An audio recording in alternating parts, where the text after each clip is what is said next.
Sarah kept looking at the door that never opened. The chair across from her stayed empty. It had been empty for hours. Sarah checked her phone again. No missed calls, no new messages, just the same last text she had already read too many times. In a meeting, what happened? Sarah locked the screen, then unlocked it again, as if something might change if she looked often enough. But nothing did. Sarah had been with Michael for 3 years. Their relationship wasn't intense. It wasn't chaotic. It was something quieter. Michael didn't speak much about feelings. He didn't over-explain, didn't ask too many questions. But he was consistent. He showed up. He stayed. And for a long time, that felt like enough. Sarah adjusted to that rhythm, learned how to read him through small things. A short message during the day, a hand resting briefly on her back, a quiet, "Text me when you get home." It wasn't expressive, but it was there. Until it started thinning. Not suddenly, not obviously, just small changes. Michael began canceling plans more often, answering messages later, being present, but not fully engaged. There were evenings when Sarah spoke and Michael nodded, but his eyes stayed on something else. Moments when he said, "Yeah," too quickly, as if the conversation had already ended for him. Sarah noticed, but didn't confront it, because nothing was clearly wrong, and because naming it would require something to change. The pain started early that morning, sharp, unexpected. It forced Sarah to sit down. At first, she thought it would pass. It didn't. It settled into something heavier, something that didn't go away when she tried to ignore it. Sarah reached for her phone. Michael was the first person she called. It rang, then stopped. No answer. She called again and again. Each time the same result. The pain didn't get worse, but it didn't leave either. It just stayed, persistent. Sarah sat there for a few minutes longer, then stood up slowly, got dressed, called a taxi. The ride felt longer than usual, not because of traffic, because of the silence. Sarah held her phone in her hand the entire time, waiting for it to light up. It didn't. She opened their chat once, scrolled up slightly. Old messages, normal ones, small ones. Nothing that prepared her for this version of the day.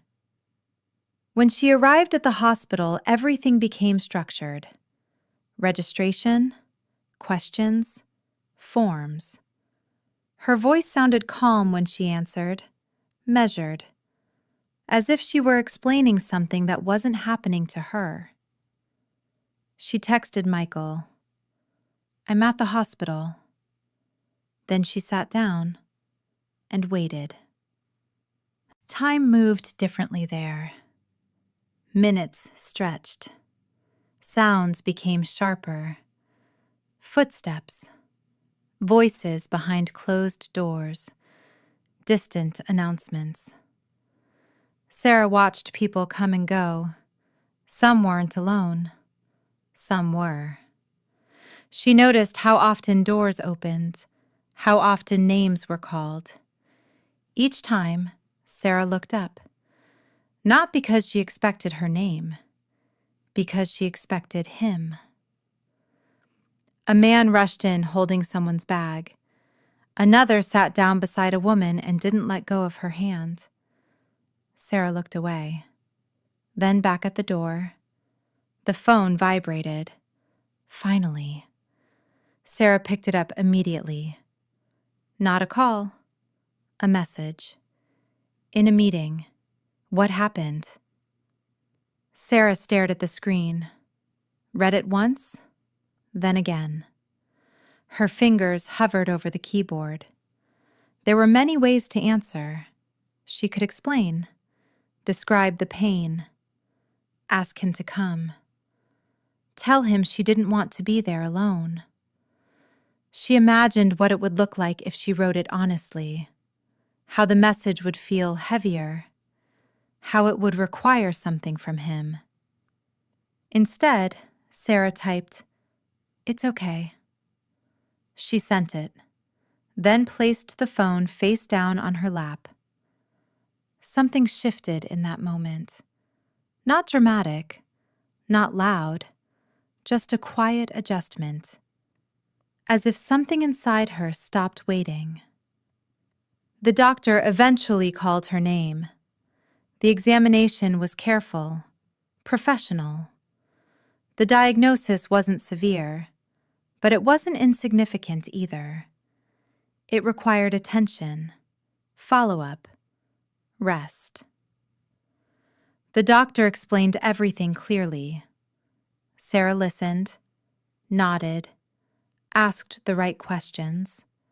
Her voice remained steady. She understood everything that was being said, and at the same time, something else occupied her attention. The absence. Not his physical absence. That was obvious. Something else. The realization that she had expected something different. Not just presence, priority. By the time Sarah left the hospital, it was already evening. The light outside had softened. The day had passed without him in it. Her phone rang as she walked toward the street. "Michael." Sarah answered. "Hey, what happened?" His voice sounded concerned, but distant, like he had just stepped into the situation, not lived through it. Sarah explained briefly, simplified version, no details, no mention of the waiting, no mention of how many times she had checked the door. Michael apologized, said he couldn't leave the meeting, said it had been important, said he thought it wasn't urgent. Sarah listened, said it was fine, because by then, it already was. Not fine in the way he meant, but resolved in a different way. Something had already adjusted, quietly, without asking him for anything. That evening, Michael came over. He brought food, something warm, something that required no effort. He placed it on the table, asked how Sarah felt, sat beside her, close enough to touch, but not touching. Everything looked like care, the right actions, the expected ones. Sarah noticed small things, how he didn't ask what it felt like to sit there alone, how he didn't ask how long she had waited, how the conversation stayed on the surface, safe, contained. At some point, Michael reached for her hand. Sarah let him, but her hand didn't respond the same way. Not pulling away, not holding back, just there, neutral. Later, when he asked if she wanted him to stay the night, Sarah paused, just for a second, then said, "It's okay." The same words, different meaning. After he left, the apartment felt quiet, but not empty. Sarah sat on the edge of the bed, phone beside her. No new messages, no missed calls. She realized she hadn't checked it in a while, and didn't need to. The waiting was gone. Not because he had come, because something had ended earlier. In that chair. in that moment. When the door didn't open, and on that night, for the first time, being alone didn't feel like something that needed to be fixed. It just felt accurate. And even when her phone lit up later with a simple, "Did you take your medication?" Sarah looked at it, read it once, and placed the phone back down, without answering.